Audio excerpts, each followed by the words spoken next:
Hello and welcome to take 4 of this wretched voiceover. I am so sorry if my voice is too quiet, or if I speak too slowly, or if you can't understand a single thing I'm saying, or if you want me to shut up and just listen to the nice music by Lucrembo, by the way. I'll put his name on the screen and in the description. But it is like 4 a.m. and I am only 80% sure that no one can hear me right now. And also I am realizing that I should have written a script, because I see other people that do voiceovers for their time lapses. They usually say they write a script beforehand. However, clearly I did not do that, so we are going to suffer together. Quick little disclaimer: this time lapse, this drawing took me nearly 25 hours. So to make it speedy, I had to make it not. It sounded so bad. I'm sorry. Please bear with my inability to speak like a normal human. It is actually really hard when I am talking to a computer screen in front of me instead of another human. But the quick disclaimer: this video had to be sped up like 4,000 by 4,000%. So there might be some chunks where it's a bit weird, you know. It like freezes a few moments, and I was really too lazy to cut out and to search. I did not want to sift through 25 hours of footage just to cut out all the times that I pause, not pause, all the times that I just leave the computer. I just leave and I forget to pause the recording.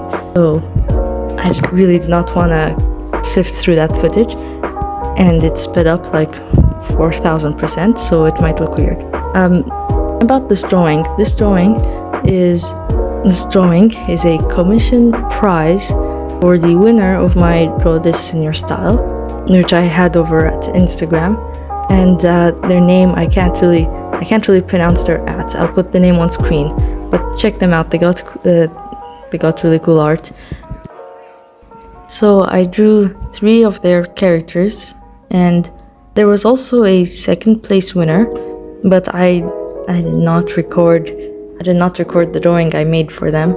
I kind of forgot to. Sorry. There's a reel on Instagram if you wanna see it. But the artist, also great art style. I'll put their @ on the screen as well. Oof. Talking is getting harder and harder the more I do it. This is way harder than I thought. By the way, this drawing was supposed to like complete the prizes all in February for them. But this one was delayed. All that you're seeing right now, this part was done in February, but the rendering I had to do last week because I had senior year. I had to put away my drawing tablet because I kind of want to pass high school and not go back there ever again. Just a personal preference of mine. So I did not draw. I did not draw for 6 months or practice. No practices. I just like doodled a few heads. So like I came back. Well, kind of back. I've been trying to draw these past weeks, and I'm kind of art blocked because I don't remember how anatomies, you know. I don't know. All my muscle memory it all flew away because I haven't been practicing for 6 months. I haven't practiced for 9 months, but I haven't drawn anything for 6 months. So I kind of forgot how. But besides my present predicaments, this drawing, they were really nice about why it was late. And that's good, because I was like really nervous about sending it to them. I was going to just send the not PDF, what's it called? The link, the drive link to them without saying anything, because I was too scared to send it to them after 6 months of waiting. But they were really nice. And Oh, and I should actually probably talk about my process here, right? That's what people usually do when they do voiceovers for their time lapses, you know? Or at least that's from what I've seen. I actually do watch a lot of people doing time lapses.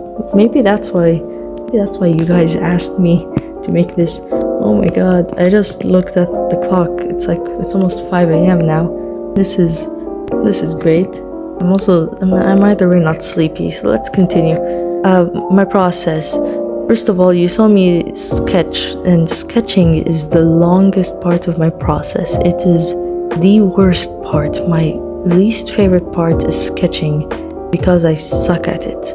And it takes so long to make it look okay, at least. Like, this drawing, by the way, I had to redo it multiple times. What you're seeing here is the version that I actually completed. It is all the other versions were deleted, never to be seen again by anyone's eyes, you know. I can't have you guys seeing that garbage. So have a look at this less garbage.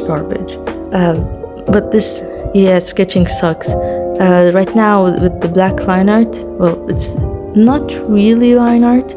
It's more like second sketch for me because my process is needlessly complicated for no reason at all. So yeah, I figured out a lot of the stuff here, and all the black areas I like to keep them black. And by the way, the reason my canvas here is this, what's it called, pastel yellow?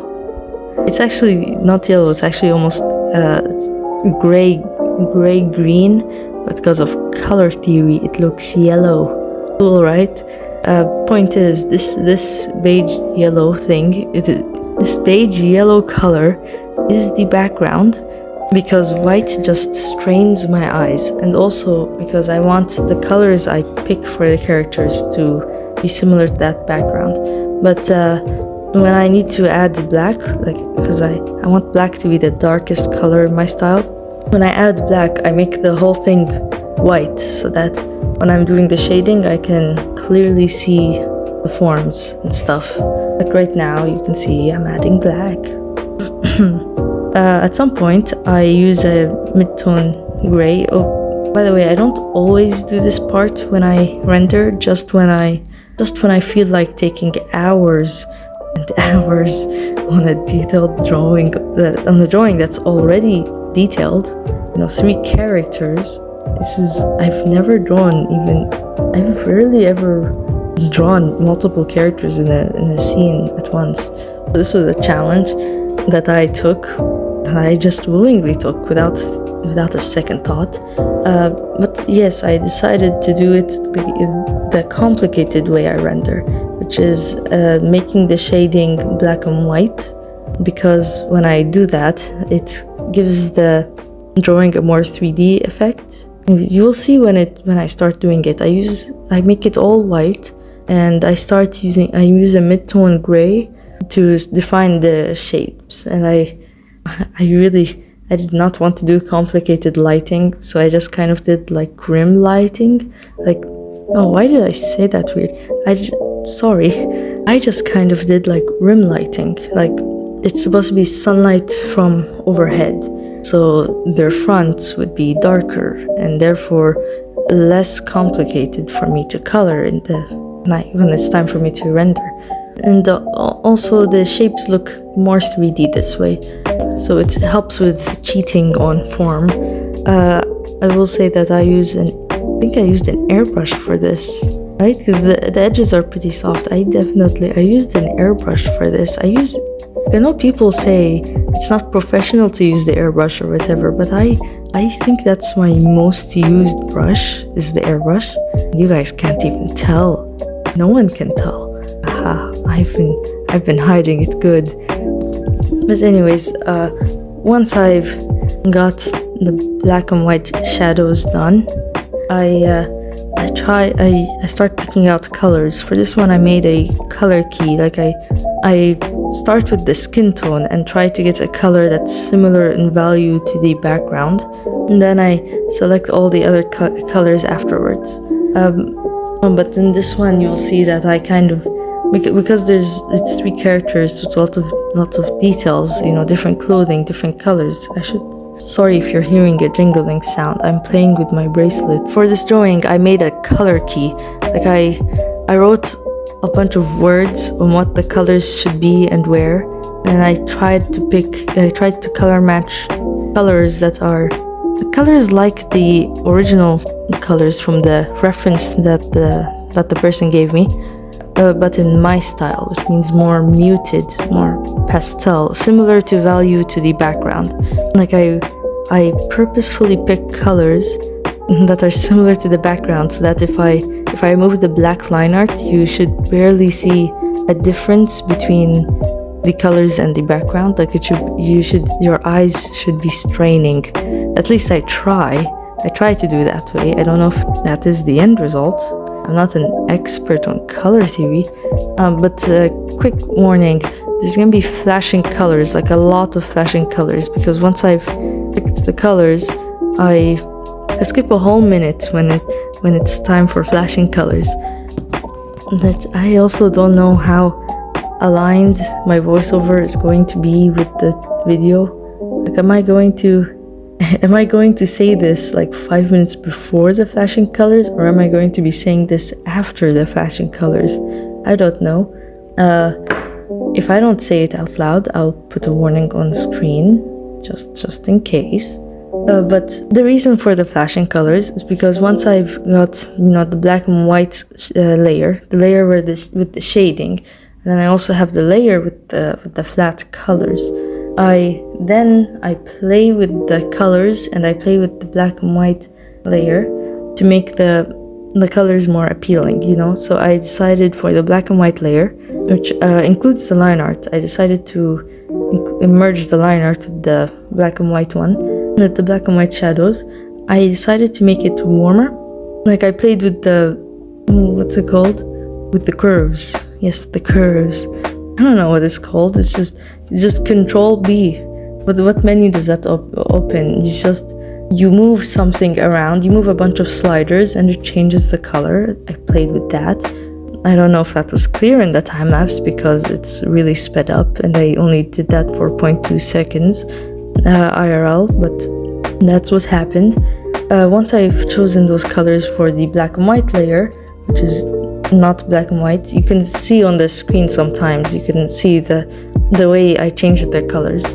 And then I think I set it to overlay above the flat colors layer. I don't remember. I usually just play with the blending modes and switching the order of layers until I think, yes, this looks good. So I did that. And then once I've done that, oh boy, speaking is just getting so much harder the more I do it. How the hell do YouTubers do this for hours? I lost my place. What the hell was I talking about? Yes, after the colors, once I've done that, I use an airbrush to just put random colors everywhere. Well, not mostly random. I just put pinks and greens and blues and purples randomly. I put oranges where there's supposed to be sunlight, and light blue or like cyan, where the thing is supposed to be like far from our view. It looks more behind. I also sometimes pick the background color as well, so that and put it on, like, for example, the hair on this dude. Yeah, his long braid that's going behind. I put cyan because it's behind us, but I also, to make it look farther even, I used the background. I just airbrushed the background color over it, so it looks a bit more faded. I don't know if my words are making sense, by the way. Once I've done that, then I finally start rendering, in which I use a brush with color jitter or hue variation or saturation variation. It's called something different in each program you use, but I like using it. It adds a nice texture. I just color pick. I ignore the color wheel. I only color pick from the colors that are already on the canvas, and I just scribble. That is literally what I do. I just scribble scribble in the area that color is supposed to be above the line art. By the way, well, it's not really line art. Well, I called it second sketch earlier, even though it looks like line art, because I do all my rendering and colors above it, and then later on I use black again to put line art above my rendering in some areas because it defines it a bit more. And then once I think I'm done with rendering and adding brush strokes everywhere, I use halftones. Like the halftones are screen tones, like the lines and the dots. I use them of different thicknesses, just on the different articles of clothing, like the shirt on that dude and the what's it called again? I forgot what it's called. What's he wearing? I forgot what it's called. I'm going to skip the guy on the left. I think he's wearing, I forgot what it's called. Overalls. There we go. They're called overalls. I used halftones on that as well. And then I used them as black, and then I just set it to multiply or overlay depending on what looks good. And then tada, it's all completed. It is all done. That is my process, and that is the drawing. And I hope you enjoyed. And if you did not, please comment so that I don't have to do a voiceover again, because this was actually really hard. And I don't know if I don't even know if I want to do it again. But also, I really don't want to bore you guys with my boring time lapses. Like, I know some of you ask for it, but still, it's long. If this one's like 20 minutes long, would you actually like to sit down for 20 minutes and watch someone draw with nice background music? But still, I think that's boring. Not to say that I don't watch a lot of time lapses where the people where there's no commentary or voiceover, but it's always funner when they do talk over the video, at least my opinion. But anyway, I want to go sleep, so goodbye, and I hope you have a great day or night or whatever time it is now for you. And sorry if you heard any background noise, because it was really hard for me to stay quiet.